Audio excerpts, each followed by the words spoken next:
back here on the GSMC Football Podcast and for the final.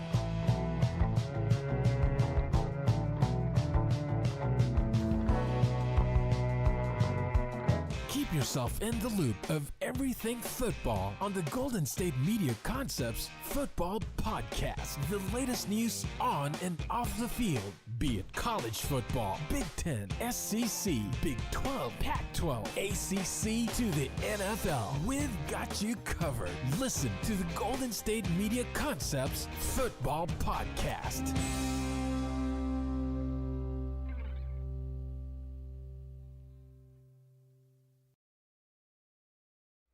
And welcome everybody to another edition of the GSMC Football Podcast, brought to you by the GSMC Sports Network.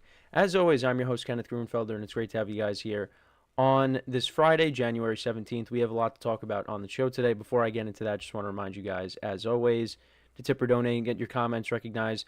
Make sure to hit that super chat button in the chat if you want to see me acknowledge any thought or comment you may have throughout the live broadcast. It makes the show more lively, more entertaining between myself, the host, and you guys, the viewers. We appreciate you guys' viewership each and every day, so any contribution you can make to the show means the world to us as we put out content for you guys each and every day. And also, the other way to help out the show is by going to the link at the bottom of the show segment on the ticker, gsmcpodcast.net. That is gsmcpodcast.net. So, let's get into what we're going to discuss. So, we have reached the greatest weekend in football, and that is divisional weekend. So we are going to preview all the games, as well as we'll preview the national championship game. In the second part of the show, however, I actually forgot to mention that we will talk about Bill Belichick, because he did make some news yesterday that he didn't officially sign his contract with North Carolina. So maybe that might have cracked the door open for him possibly, backing out and going back to the NFL. Now, it doesn't seem like, at least from some things that I saw yesterday, that is necessarily going to happen. But I just wanted to talk about that and, give my thoughts. So that'll be in the second part of the show. But we are going to start off with the game of the weekend. And that is the final game that will be played on divisional weekend. And that is between the Buffalo Bills and the Baltimore Ravens. This has the potential to be, and I've said this numerous times this year, but I'm going to say it again, this has the potential to be the game of the year. Now, when these two teams last met, the Ravens dominated. It was not close. Derrick Henry ran the ball for almost 200 yards. The Bills' offense really couldn't get anything going. Josh Allen was not great. And you got to remember, the Ravens were coming in at 1-2. Bills were undefeated. They were 3-0, I think, at that point. Yeah, 3-0 at that point. Well, I just said the Ravens were 1-2. But, yeah, the Ravens, they ran all over them with Derrick Henry. And that was in Baltimore. Now, this game is being played in Buffalo. And this game has heavy implications on the playoff legacies of the two quarterbacks. Now, Derrick Henry is also in the picture. These are the three most impactful players going into this game. It's the two quarterbacks and Derrick Henry. And if you look at the forecast for Sunday, for both games on Sunday, actually, there's snow. There's expected snow. Now, if that's the case, who has the advantage? Well, the Ravens, they're a run-first offense. And Derrick Henry in the snow shouldn't be a problem. And Lamar Jackson can also run it if he has to. And, for the Bills, well, we saw what they did to the 49ers in the snow. Josh Allen had 4 total touchdowns in that game. On one play, he had 2 total touchdowns. On one play, he had half of his touchdowns. Right? Because I think he did have 4 total touchdowns. Because he had the receiving touchdown and the passing touchdown on the same play. So, both teams will play well in the snow. Now, we did see, however, I will bring up the playoff loss to the Bengals. Josh Allen was not great in that game. But I think both teams are going to be able to move the ball. I do have an issue with the Ravens because Zay Flowers, he might not play. Did not practice on Thursday, dealing with the knee injury.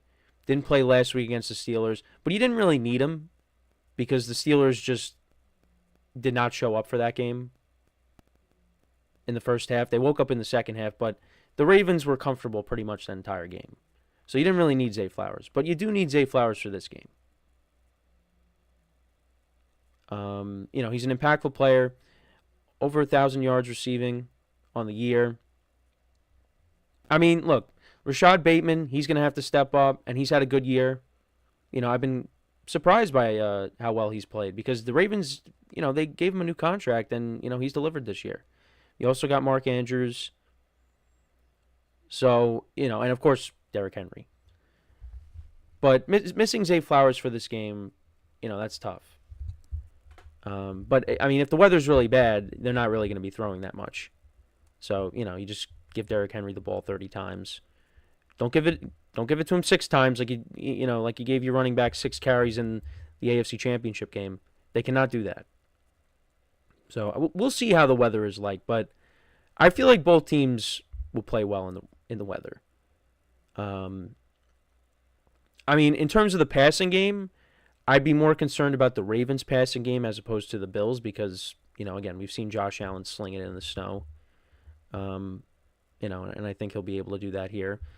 And, I mean, again, it depends on, how heavy it is. But, if it's a ground and pound game, I think both teams can handle it. Because even on the Bills side, I mean, Josh Allen could, run the football. And James Cook has had a fabulous year as well. So, yeah, I don't think weather is going to negatively impact these two teams. I think these are the two teams that can handle it. I mean, there's other teams that can handle it as well, but in this game they'll both be able to withstand the elements. But yeah, it's gonna be a different game than what we saw. I think the key for the Bills. I mean, try to minimize Derrick Henry, try to contain him to some degree. It's gonna be tough, but if you can try to make the Ravens have to throw it more, you'll take your chances. Because, on the perimeter, there's no... I mean, again, Bateman's had a good year. They might not have Zay Flowers, but, there's no wide receiver that scares you on the Ravens. I mean, there's no wide receiver that I think scares you on the Bills either. But both teams have, talent at that position. I did want to go back to the game from... This was all the way back in September, late September. This was September 29th. They beat the Bills 35-10. Lamar Jackson, 156 yards passing, 2 touchdowns, no interceptions. The Ravens ran the ball for 271 yards, 2 touchdowns. Lamar Jackson had a rushing touchdown, and Derrick Henry had a rushing touchdown. Derrick Henry had the rushing touchdown basically to open up the game. And then their leading receiver was actually Justice Hill. He had 6 receptions for 78 yards. So, he's going to be sprinkled in as well. Good to see him back on the field last week after, he suffered the concussion towards the end of the regular season. I think that was against the Steelers. I forget which game that was. It might have been against the Steelers. But it was good to see him back out there. But yeah, the Ravens won 35-10. The Ravens defense, 3 sacks of Josh Allen. And, Josh Allen, he went 16-29 for 180 yards. The Bills ran the ball for 81 yards in total. James Cook only had 39 yards on the ground. Khalil Shakir had 4 receptions for 62 yards. Now, the Ravens are very good at stopping the run. So, if this is a snow game and James Cook's not able to run it, I mean, look, Josh Allen's going to have to air it out. And like I said, he was able to sling it in the snow against the 49ers. So, and this Ravens pass defense, it has been better, but I think it could be had. Josh Allen, I think, will still be able to move the ball here. And let's see. Let's see how the snow impacts this game. But if they can get the passing game going, you'd like to see maybe Amari Cooper step up. He's kind of been quiet since they acquired him. He's made some plays here and there, but, he's been relatively quiet. The tight ends, Dawson Knox and Dalton Kincaid. Keon Coleman, he caught the 2-point conversion last week. Khalil Shakir is kind of like their number 1 wide receiver. He's been good for them. And Matt Collins, he's I think he leads the team in touchdown receptions. So who's going to be the guy from the Bills that's going to step up other than Josh Allen? But, yeah, when it comes to this game, though, whoever loses this game, it's really going to hurt them. Because you're going to hear all across the media how they just can't get it done in the postseason. There's a lot on the line here. Now, if both quarterbacks play well and they lose because of a missed field goal, well, what are you going to do? But I think it's important that both of these guys, when you're talking about Lamar Jackson and Josh Allen, bring their A game. They have to. Because if one of them becomes the reason that their team loses, like I said, you're not going to hear the end of it. They are going to get torn apart if they lose. And I think going into these playoffs, like I said, I think there is more pressure on Lamar Jackson. Because Josh Allen has played better in the postseason than Lamar Jackson. Lamar Jackson has had more bad playoff performances than Josh Allen has. And there's been games where Josh Allen hasn't done good. Like I said, the Bengals game from a couple years ago, he was not great. But for the most part, he has shown up. And again, if he loses, it's bad. But I think it would be worse for Lamar Jackson if he doesn't play well.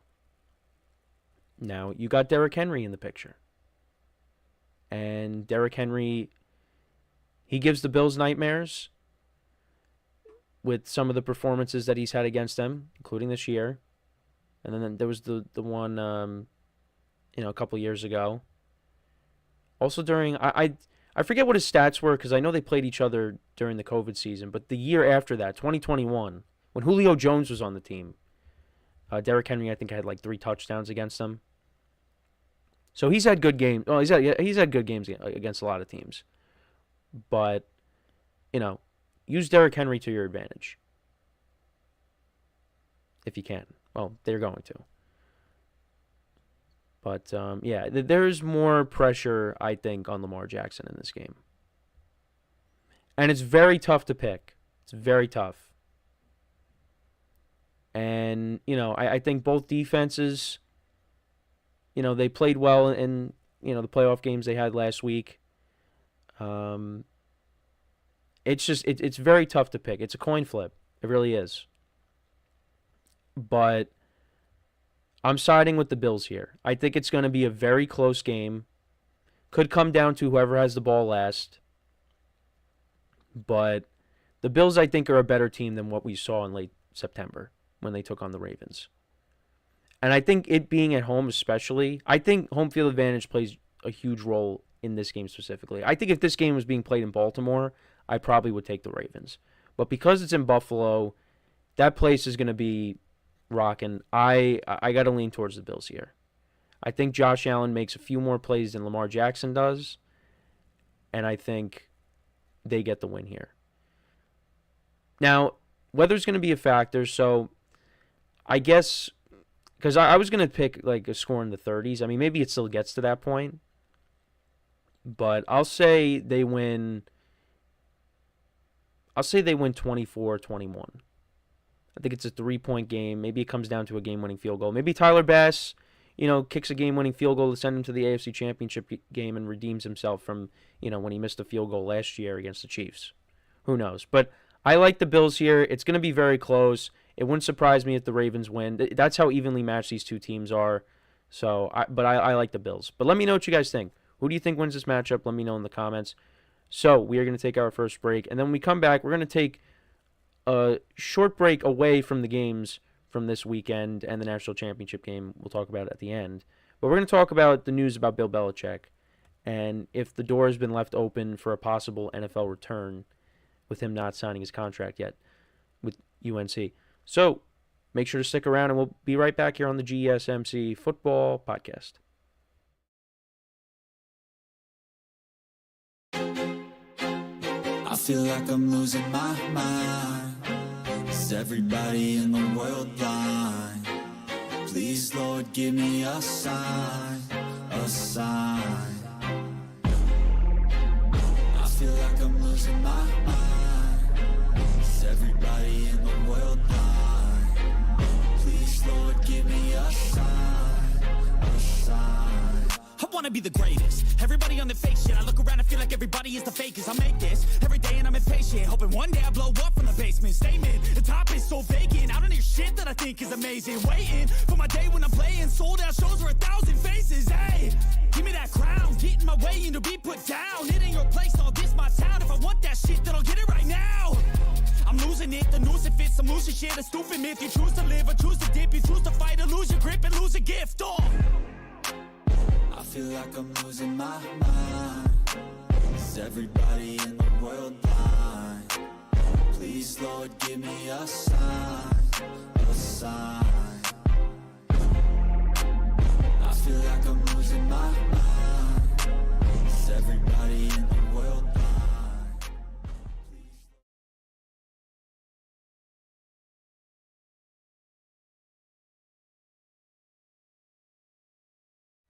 All right, and we are back here on the GSMC Football Podcast. And for the second part of the show, we're going to now talk about Bill Belichick and how he still has not signed his contract yet with UNC, and if that possibly leaves the door open for him leaving and going to an NFL team. Now, from what I was reading, it doesn't necessarily mean that, because what he has done so far, the only thing that he has signed is a term sheet, not a finalized contract. The term sheet specifies a $10 million buyout, which we covered, if Belichick leaves before June 1st, 2025, but only $1 million after that date. The term sheet explicitly states it is not a binding agreement and serves as a proposal for a future contract. So, he's still technically a free agent. UNC confirmed that this term sheet is the only signed document between the school and Belichick. So again, has not signed a official contract. Now, why is that? But as I was reading the article that I was looking at when it comes to this, this does happen sometimes. Such delays in finalizing contracts are common in college athletics, as noted by multiple coaching agents in the article. I think they did have the quote. This is an article on CBS. This is courtesy of Jonathan Jones. I think there's a couple of quotes. Well, I did bring up the quote of Belichick when he said, "I didn't come here to leave." That was at his press conference. So, but I mean, we'll see how true that is if he ditches him last second. But this is a quote from the university, I believe. The university proposes to enter into an employment agreement with Bill Belichick to serve as the head football coach. It is understood and agreed that this proposal of terms and conditions shall not constitute a binding agreement, and the parties intend to negotiate and in good faith to finalize these terms and conditions into a long-form agreement. But also, this is from an agent. It's not unusual to sign a term sheet and then have the full contract take a while. And that's an agent who works with colleges and the pros and college. A second coaching agent who also works with both college and pro coaches confirmed as much. Schools drag their feet like crazy, and I don't know why. And then, what the other thing that was interesting that happened yesterday is that Belichick's girlfriend posted on her Instagram two people that are really committed to UNC. I'm trying to see if I could find it. Actually, Belichick has Instagram now, I think. Yeah, he does have Instagram.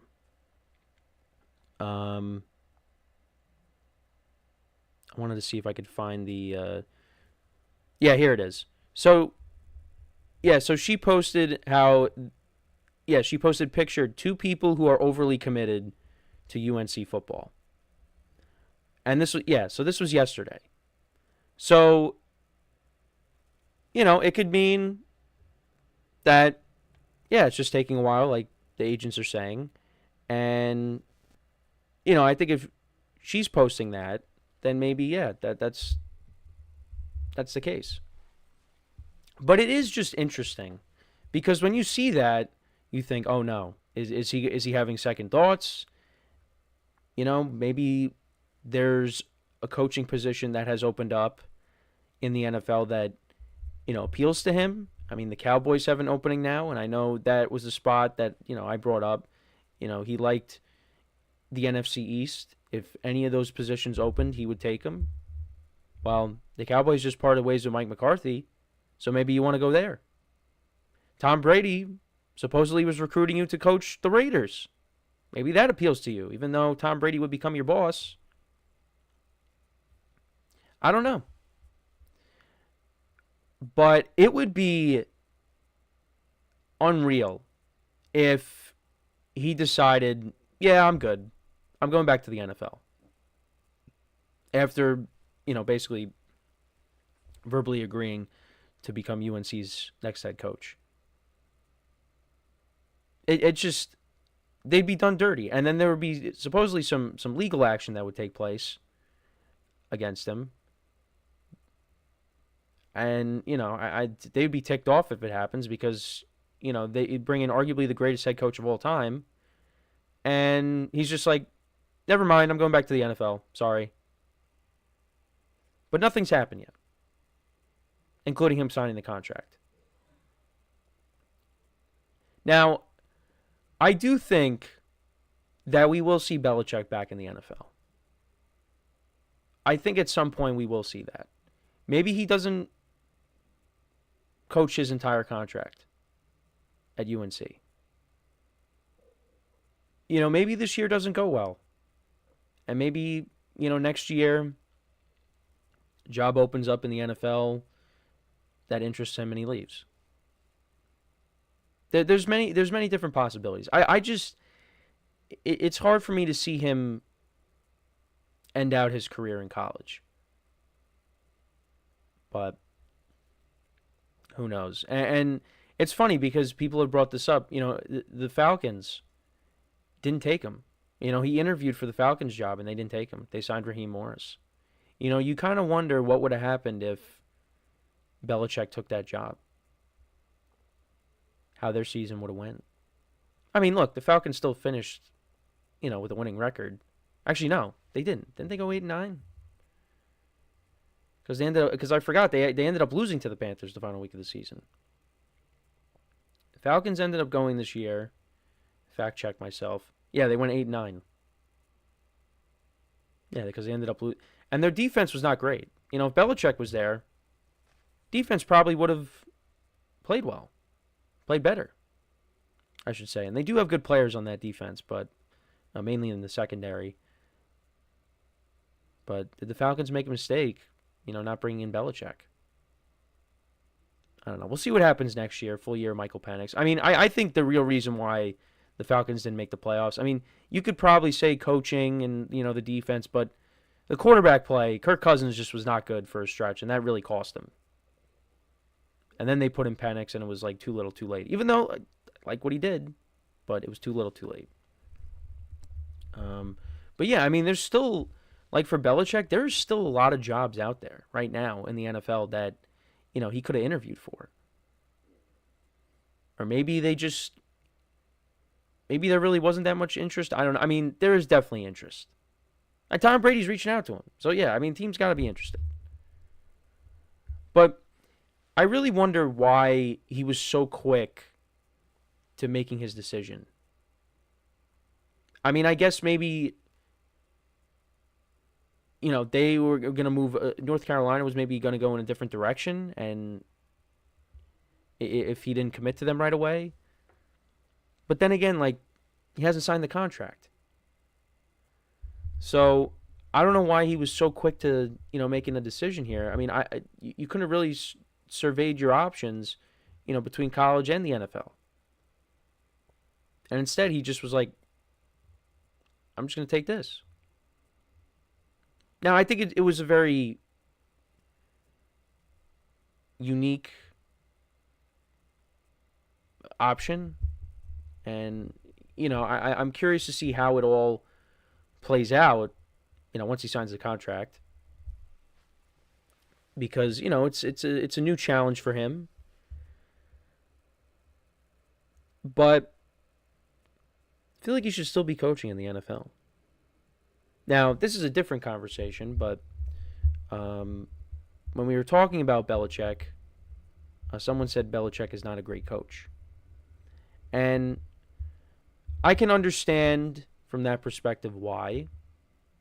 Because of when the year Tom Brady leaves, wins a Super Bowl with Tampa, and, the Patriots just went on the downward spiral after that. I could see that. That doesn't look good. But I think it's more than just that. I think, things might have got stale at the end for Belichick in New England, but you can't say that it was all Tom Brady. Now, you might say it was more of Tom Brady than Bill Belichick, but you can't say it was all Brady. Belichick had something to do with it too. But that's a discussion for another time. But yeah, it's, I would like to see Belichick back in the NFL, give him another shot, see what happens, and, get the all-time wins record, and then call it quits. He's trying to go for Don Shula's record. Well, that's what people assume he wants, but, by going to college, that doesn't really help him. So, we'll see. I'm going to say he doesn't finish the whole contract at UNC. I think at some point he's going to leave. I mean, maybe, he builds up the program, they have a good year, and then he says, all right, tells his son he's going to take over, right? Because I think his son's going to be on the staff, and then he goes back to the NFL. Maybe. We'll have to wait and see. But I don't think it's the last we've seen of Bill Belichick in the NFL. I think we are going to see him back at some point. Maybe not right now, but this was something to just discuss just because it was making news, and it's Bill Belichick. So, but let me know what you guys think. Do you think Belichick backs out of this deal and doesn't coach at all for UNC, or do you think that maybe at some point, down the line, maybe he goes through 1 season, 2 seasons, and then maybe, he goes back to the NFL? Do you think he goes back to the NFL at all? I think at some point he does, but only time will tell. So, yeah, let me know what you guys think about that. We're going to, before we go to break, sometimes do that. Just wanted to remind you guys, as always, or once again, to tip or donate and get your comments recognized, make sure to hit that super chat button in the chat. If you want to see me acknowledge any thought or comment you may have throughout the live broadcast, it makes the show more lively and more entertaining between myself, the host, and you guys, the viewers. We appreciate you guys' viewership each and every day, so any contribution you can make to the show means the world to us as we put out content for you guys each and every day. And also, the other way to help out the show is by going to the link at the bottom of the show segment on the ticker, GSMCpodcast.net. That is GSMCpodcast.net. So, when we come back from our next break, we will get back to previewing the games for divisional weekend, and we will preview the 2 Saturday games, the 2 number 1 seed games, the Texans and the Chiefs, and the Commanders and Lions games. So, with that being said, stick around, and we'll be right back here on the GSMC Football Podcast. Looking for your daily fix of sports talk without having to pay for it? GSMC Sports Network is available on YouTube. Just search GSMC Sports Network. Get your fix of daily sports talk shows on YouTube, absolutely free. NFL, college football, NBA, MLB, MMA, UFC, fantasy football, and so much more. GSMC Sports Network has shows running all day long, with new sports shows starting every 2 hours. Just like on your favorite cable sports channel, except GSMC Sports Network is absolutely free. Just search GSMC Sports Network on YouTube to catch one of your new favorite shows, like the GSMC College Football Podcast, Chip Shot Football Podcast, Hoops and Heels Women's Sports Podcast, GSMC Basketball Podcast, and so many more. Check it out for yourself. GSMC Sports Network, Now available on YouTube absolutely free. Search GSMC Sports Network on YouTube right now.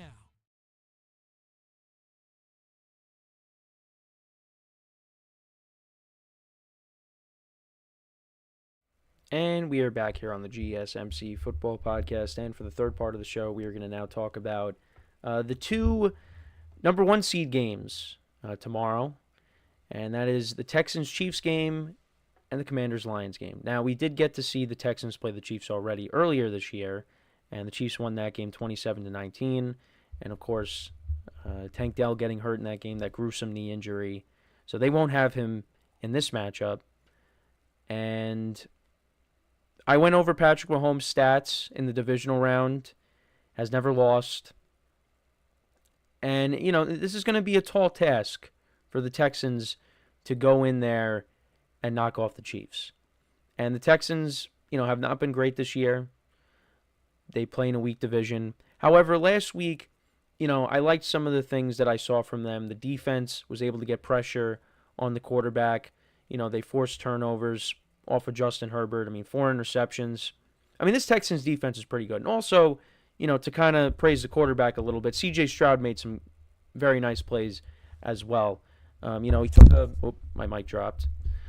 Yeah, that I was going to end the show on that. C.J. Stroud, you did good, and then just, walk off. But, no, C.J. Stroud, he made some good plays as well. The broken play on 3rd and 16 where, it was the bobbled snap or the low snap, and he picks it up, and, he converts that 3rd and 16. And, he also used his legs a little bit. He had, I think, about, 40 yards rushing in the game. He had a big scramble in the game as well. And, of course, Nico Collins had a big game, Joe Mixon. So, with Stroud, I think Stroud's going to have to, be a little more mobile in this game and use his legs. I'm not saying all the time, but, if there's nothing open, and you could scramble and get some yards, I do it, because I feel like for him, like Mahomes is going to use his legs. We know that. That's going to happen, and obviously, you look across the way in the game we talked about to open the show, Josh Allen and Lamar Jackson will use their legs too and take off. Stroud I think is going to have to do that too. If there's nothing open.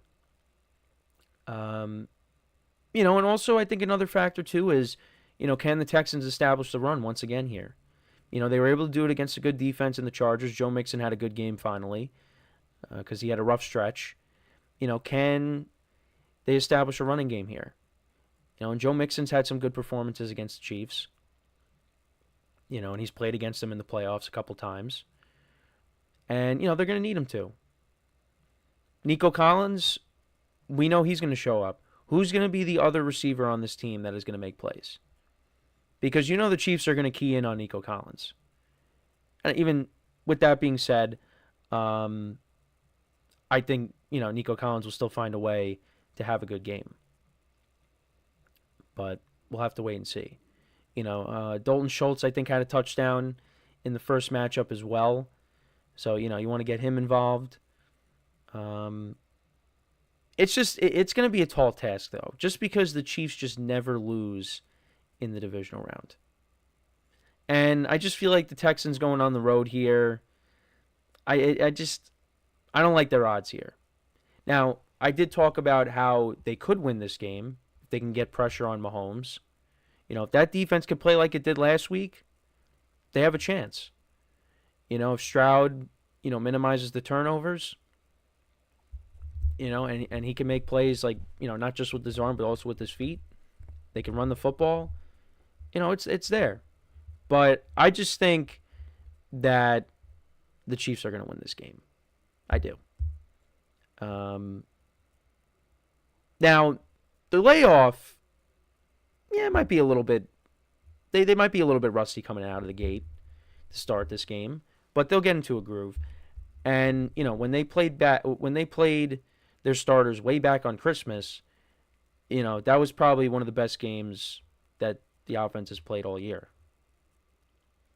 Now, also, it's because the Steelers were in a free fall, or the beginning of their free fall, but I just think that, how we saw the Chiefs when we last saw them, when they had their whole offense playing, that looked like the Chiefs that we're accustomed to seeing. And it's been like that, even when they played the Texans. They got Hollywood Brown back, and, you got to move Worthy back to, his natural spot. And they just look like how they normally look. So I'm on the side of the Chiefs here. Sorry, everybody, for who was, hoping for C.J. Stroud to pull off a miracle. But I just don't see it happening.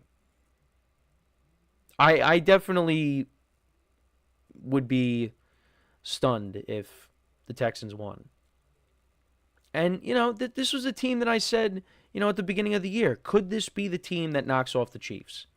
Now, when I said that, I talked about the receiving core with Stephon Diggs, Nico Collins, and Tank Dell, but now they just have Nico Collins for the game. But, they got other young guys that got to step up. John Mechie, Xavier Hutchinson, the veteran Robert Woods. That's who Stroud's going to be thrown to other than Nico Collins. If the Chiefs are locking down Nico Collins, one of those guys is going to have to step up and make plays. So, but I like the Chiefs to win, though, having said that. And also the defense, too. I mean, the defense, I think, will get pressure on Stroud. The offensive line for the Texans has not been great this year, and I think that's going to be an issue. And the Chiefs just know how to get it done in the playoffs. So it's just, the odds are stacked against the Texans here. So I'm going to take the Chiefs. I think they win, maybe 27-17, 27-14, maybe something like that. I think it's going to be at least a 2-score game, in my opinion. But we'll see.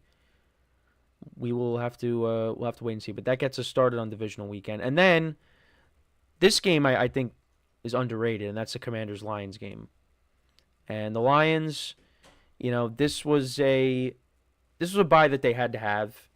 So that's why, that game against the Vikings was more important. Because they have so many guys injured right now.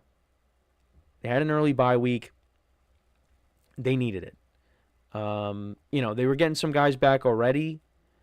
We'll see if anybody else is expected. I think they're getting some other guys back. But, they did get Alex Anzalone back, which was good.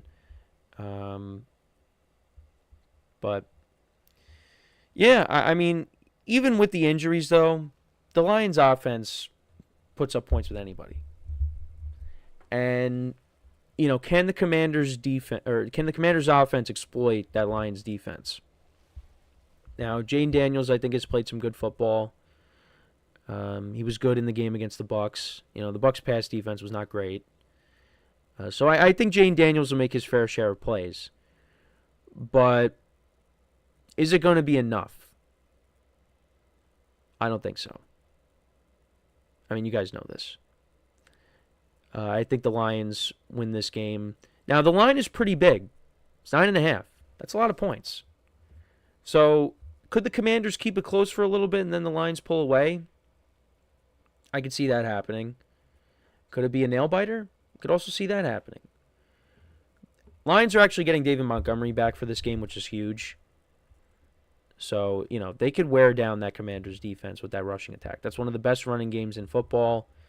And, if Montgomery is at least, somewhat close to 100%, he's going to make an impact. And obviously Jahmyr Gibbs, the last time we saw him, 4 touchdowns.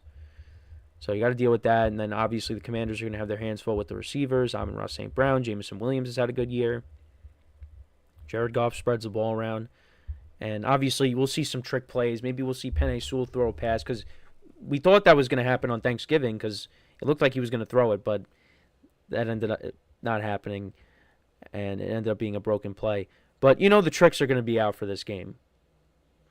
Maybe, we saw fake punts over the weekend. Maybe we see that in this game. Maybe the Commanders steal a possession from the Lions. Who knows? But, yeah, I like the Lions to win this. And, like I said, maybe it's close and they pull away. But I just feel like their offense is going to be too much to handle for this Commanders team. Now, I give this Commanders team a lot of credit.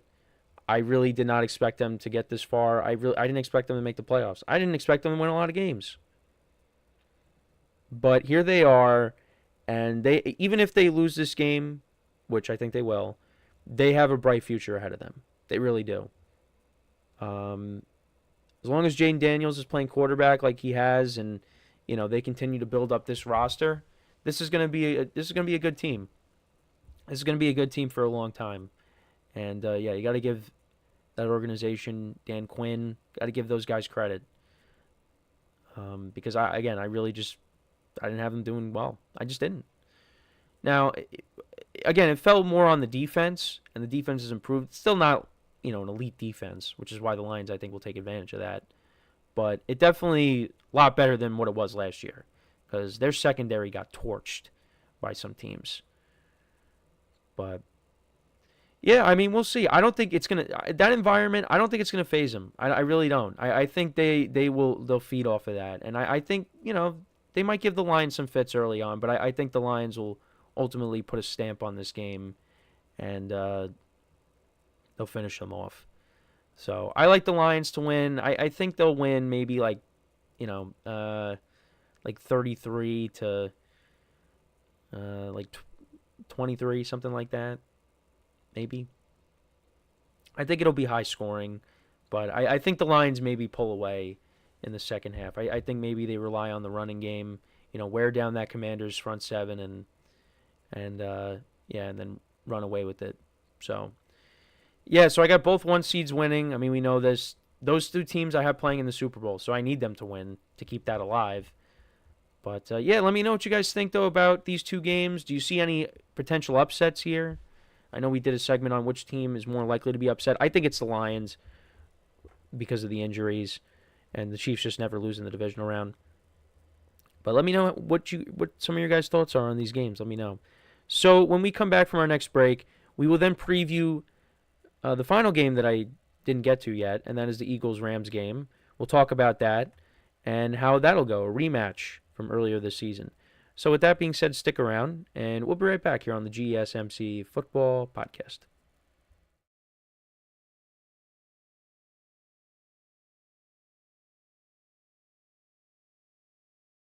For the best and latest podcasts available anywhere, go to the podcast app on your cell phone and type in GSMC to access free content-rich podcasts on health and wellness, book reviews, sports, entertainment, relationships, social media, movies, technology, finance, and even weird news. Subscribe and download the GSMC Podcast Network's family of shows, available everywhere podcasts are found.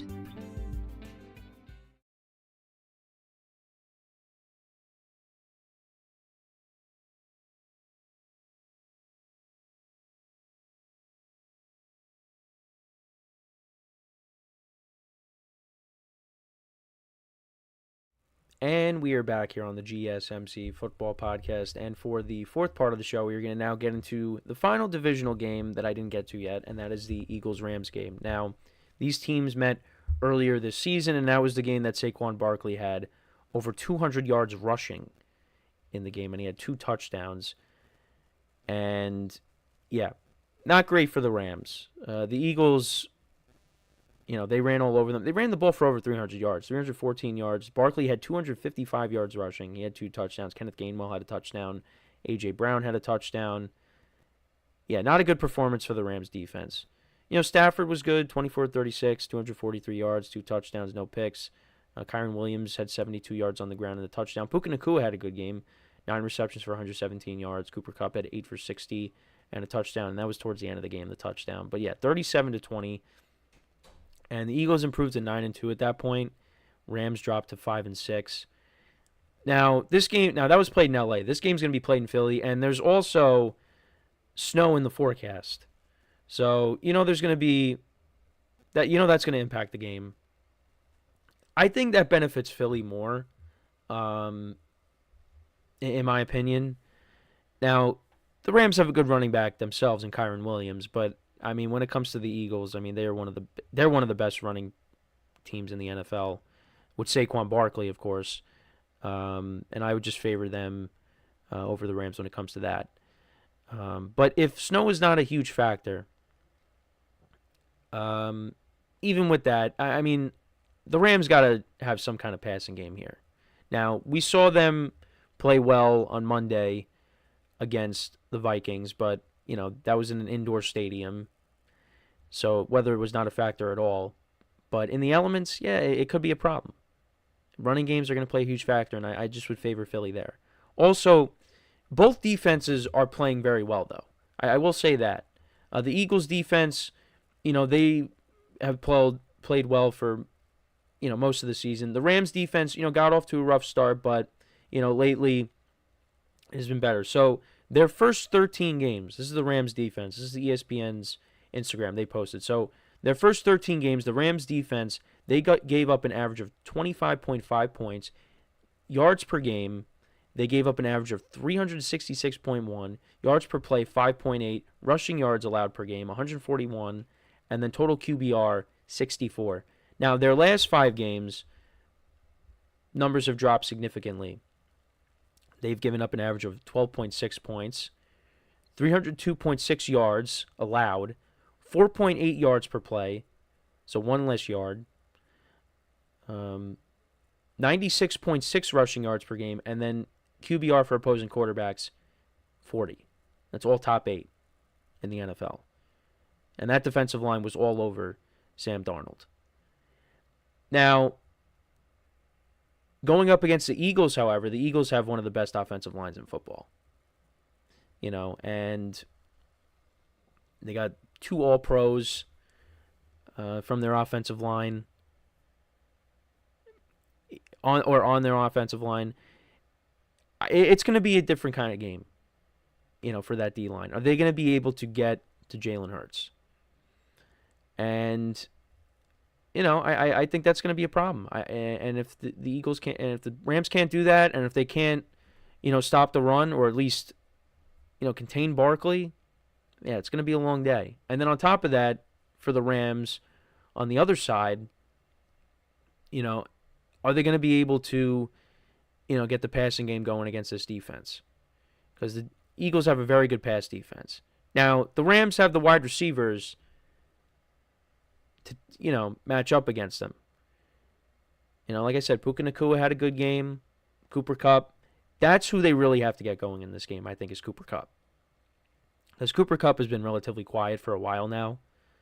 Really has not had an impactful game. And I think they need to get him going. And Cooper Kupp is, he's a stud in the playoffs. Going back to when they won the Super Bowl. That was a Triple Crown year. The last time the Rams made it to the divisional round, Cooper Kupp had a performance for the ages. And that was a divisional weekend that will forever, live in our minds, because every game came down to, the last play. To pull up Cooper Kupp's stats from that game, he, like I said, he had a touchdown in that game, and he also had the big catch that set up, the game-winning field goal. But Matthew Stafford in that game, 366 yards passing, 2 touchdowns, no picks. Cooper Kupp, 9 receptions, 183 yards, and 1 touchdown. That's the last time we saw Cooper Kupp in this spot. Now, again, different team, different circumstances, different weather. And they're playing in Tampa. Now they're going to be playing in Philly, and it's going to be snowing. So, yeah. But also the Rams that year, they matched up well with the Bucs. Now, the Bucs were kind of shorthanded in that game because they didn't have Chris Godwin. They didn't have Antonio Brown because, of what happened earlier in the season when, he just walked off the field and threw his uniform in the stands, or threw his, But, the Rams matched up well with the Bucs. I just feel like here the Eagles match up well with the Rams. I just feel like, and the other thing too is that Eagles pass rush, get into Matthew Stafford. I don't think this game will be a blowout like it was when we last saw these two teams in LA. But I just think the Eagles are the better team here. And there's a lot of people that like the Rams. And look, I'd be happy if the Rams won. But I just think, the Eagles being at home, they're the better team. And I just think I just think they match up well here with the Rams. So I like the Eagles to win. I don't think it's going to be a blowout. Maybe it comes down to a game-winning field goal, but I could see them winning, 24-20. Because again, weather's going to be a factor here. So both teams might have to lean on their running games. But you know what? If you go back to the Rams and when they, went on a run towards the end of the season here, they were winning in shootouts. And then let's not forget, they beat the Bills, they put up 40 points in that game. And then we saw, when they played against the 49ers, they won a tight, low-scoring game in bad weather conditions. So, and Sean McVay even said it. This team could beat you many different ways. And you know what? You say the same thing about the Eagles too. But the Rams are a dangerous team. They are. And, their defense is playing well at the right time. It's just, like I said, can they get pressure with this offensive line that the Eagles have? I don't know. My answer would probably lean more towards no. And then, the secondary for the Eagles is really good, going up against Cooper Kupp and Puka Nacua. So we could see Stafford get sacked a handful of times. Are they going to be able to run the football?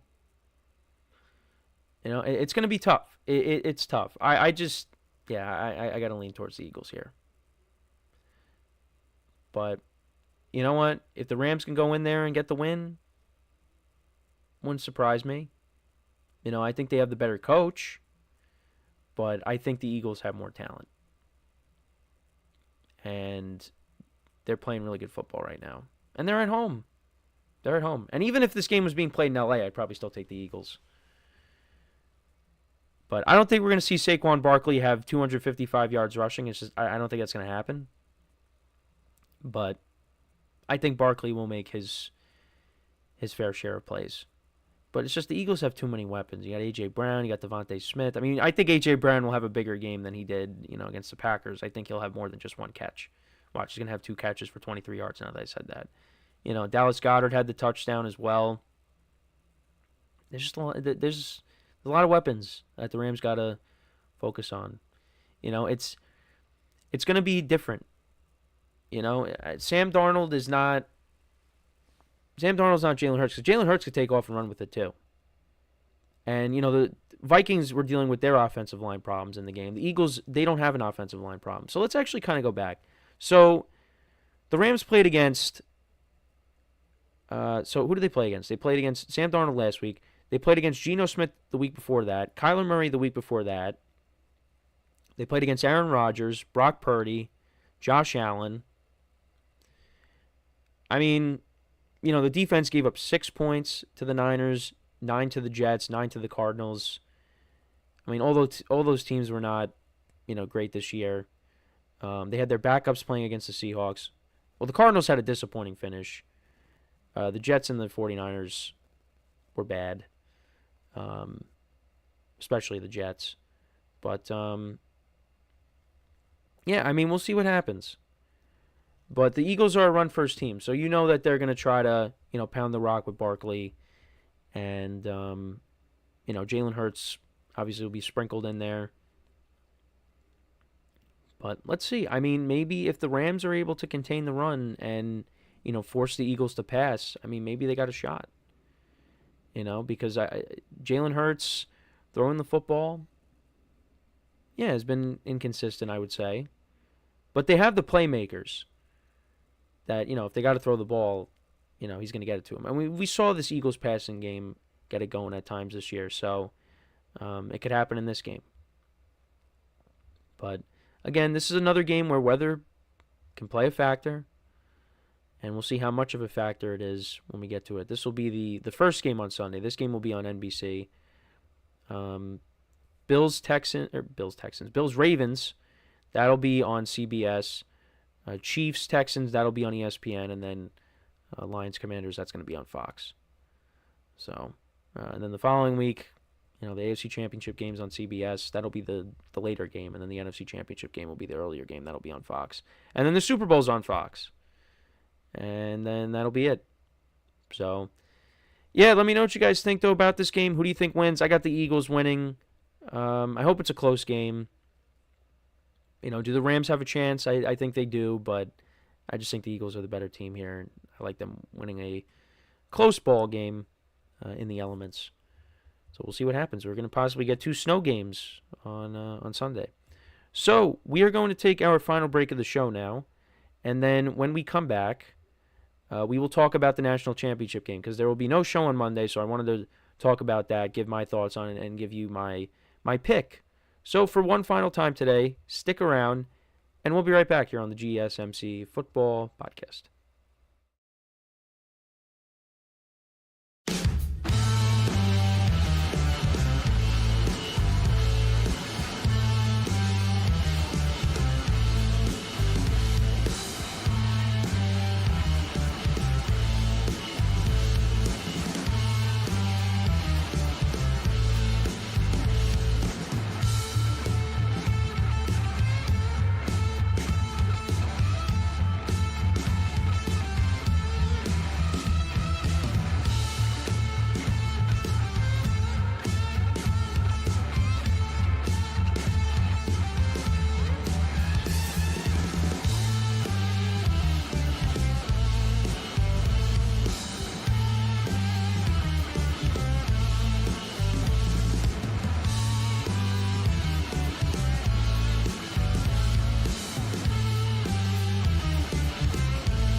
All right, and we are back here on the GSMC Football Podcast, and for the final part of the show, we're going to now get into talking about the national championship game, which will be played on Monday, Martin Luther King Day, and the stage is set.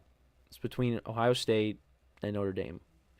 Notre Dame is actually an 8-point underdog in this spot, and look, I really like how Ohio State is playing. They have really turned it up since that loss to Michigan. Both these teams have had at least one bad loss. For Ohio State, it was against Michigan. That was the final week of the regular season. And, it was an ugly scene afterwards when, Michigan planted the flag and, the fights broke out. It was crazy.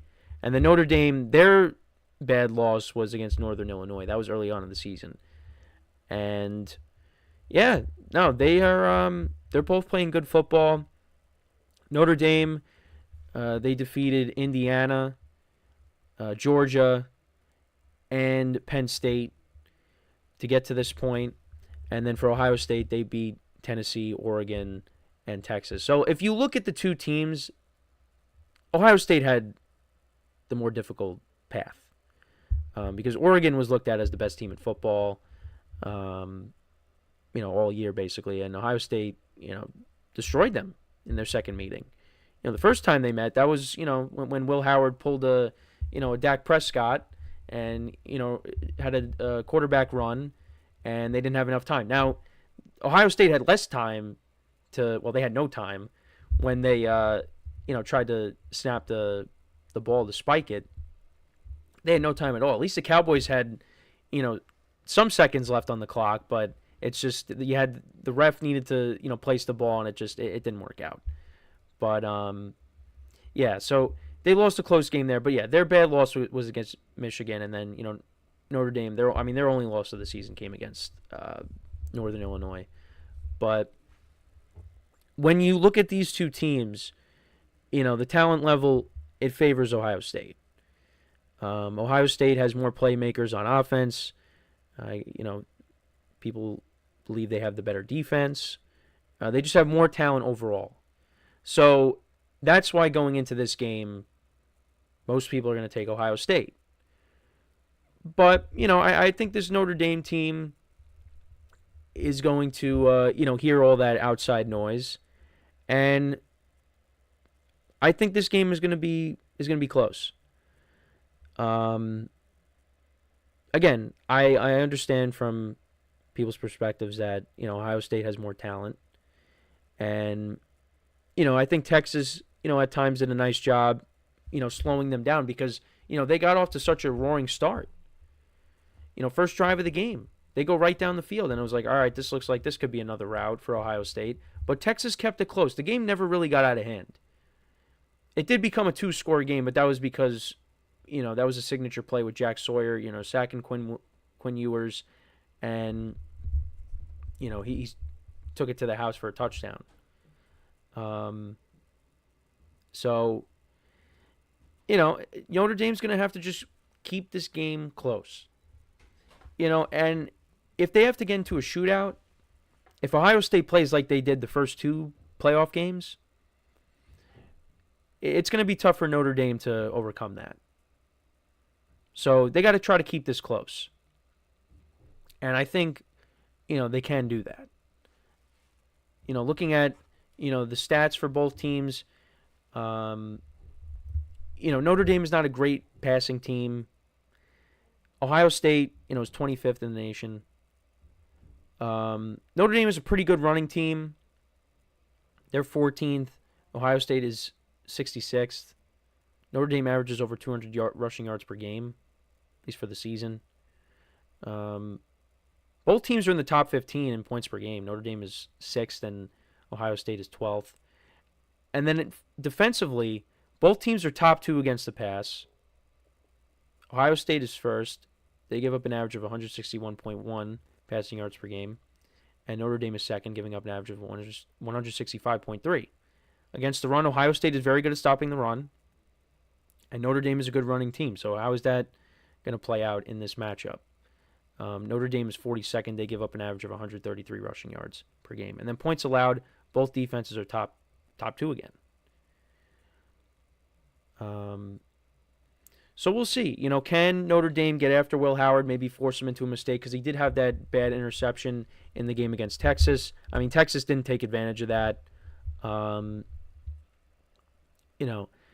Like I said, the receivers, that's going to be the problem for Notre Dame, is matching up against them. The running backs, you had Ohio State, 2 rushing touchdowns in the game by Junkins, and then you had Henderson with the, the big play towards the end of the first half. We're not going to see something like that in this game. I don't think so. But, who knows? There will be a crazy play that happens in this game. But who's going to make it? But I just think, look, I've been on Ohio State this entire playoff, since the first round. I mean, I had Oregon winning the whole thing, I believe. But, after Ohio State beat them, I was like, well, I guess whoever wins this game, I guess, they could be the favorites here. And right now they are the favorite. But, Marcus Freeman, the coach for Notre Dame, he's getting a lot of praise for, what he's done with this program with Notre Dame. And, he's getting some interest from, NFL teams. Now, I don't think doesn't seem like he's going to jump ship. But you never know. Maybe at a later time, maybe he goes to the NFL. But there's definitely more pressure on Ohio State's coach to win, Ryan Day. There's more pressure on him to get this win. And if he does, that would be good for him. That would get the monkey off his back, I guess you could say. But like I said, I think this game will be somewhat close. I think we could maybe see like a lower scoring game. But if Ohio State comes out on fire, where they're moving the ball at will up and down the field, it's going to be a long night for Notre Dame. But if Notre Dame can keep it close, they get some stops, maybe they keep it within striking distance, and who knows, maybe they make a play late. Maybe they have an interception late like they had off of Drew Aller. And, maybe they win the game. We'll have to see. But, I like how Will Howard has played in these playoffs. I think, Ohio State has the edge in that between him and Riley Leonard. Although Riley Leonard made his plays, fair share of plays as well in the Penn State game. But it's just, Ohio State is the better team here. But sometimes the better team doesn't always win. So we'll have to wait and see how it goes. But hopefully it's a good game. I like Ohio State to win a close ball game. I'd say maybe, the low 20s, something like that. I know Ohio State had 28 points, last week. But, they had a scoop and score. And that made that extended their lead. But something that, was highlighted on the broadcast against Texas is they are very good. Their defense is very good at holding teams out of the end zone. I mean, Texas had ample opportunity to tie that game. Even with the penalties, Ohio State was still able to make a stand. And, again, the Jack Sawyer play happened. So is that going to happen here against Notre Dame? Definitely can. So, they're going to have to, if it looks like it's going to be a track meet, Notre Dame's going to have to try to find a way to keep up, which I don't know if they will be able to. But like I said, I think it'll be close. Ohio State, I have winning a close ball game, and they will be national champions. And if that happens, then I could say, well, I got to see that team in person against Nebraska. Now, they didn't play a great game, but they still won. So, yeah, that's my prediction. I got Ohio State winning. Let me know what you guys think. Who do you think wins this matchup? Let me know in the comments. And that basically takes us to the end of the show for today. Thank you guys for tuning in. It is a big football weekend with the divisional games as well as the national championship game on Monday. Best weekend in football. And, college football will be over. And then the NFL will soon be over after that. But hopefully we get a better weekend than what we got last week when it came to the wild card games. The college football games, especially, as we got into the later rounds, they've been good. The two semifinal games were good.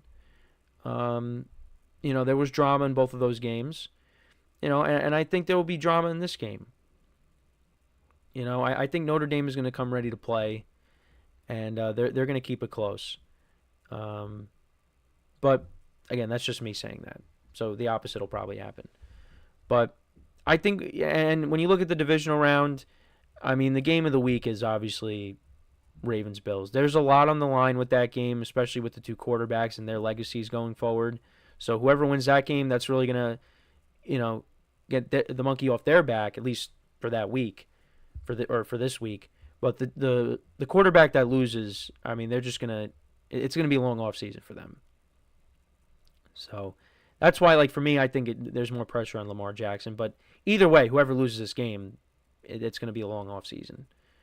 We'll see if any of the 1 seeds can get knocked off. I don't think it's going to happen, but who knows? And then, you also got the Rams-Eagles game, which could be interesting. Weather's going to be a factor this weekend, at least for the Sunday games. It's going to be cold in Kansas City, but I don't think there's any snow. I think from last I saw, it's just going to be sunny. So we'll see. And then obviously, weather's not going to be a factor in Detroit. We'll see. But it should be a great weekend. I hope you guys enjoy it. We'll be back again on Tuesday. Make sure to check out all the other shows as well. And make sure to leave a like, comment, and subscribe to the video. And until next time, I'm Kenneth Grunfelder signing off from the GSMC Football Podcast, brought to you by the GSMC Sports Network. Have a good day. Enjoy the weekend. And I will talk to you guys on Tuesday to recap everything. Take care. And see you guys next time.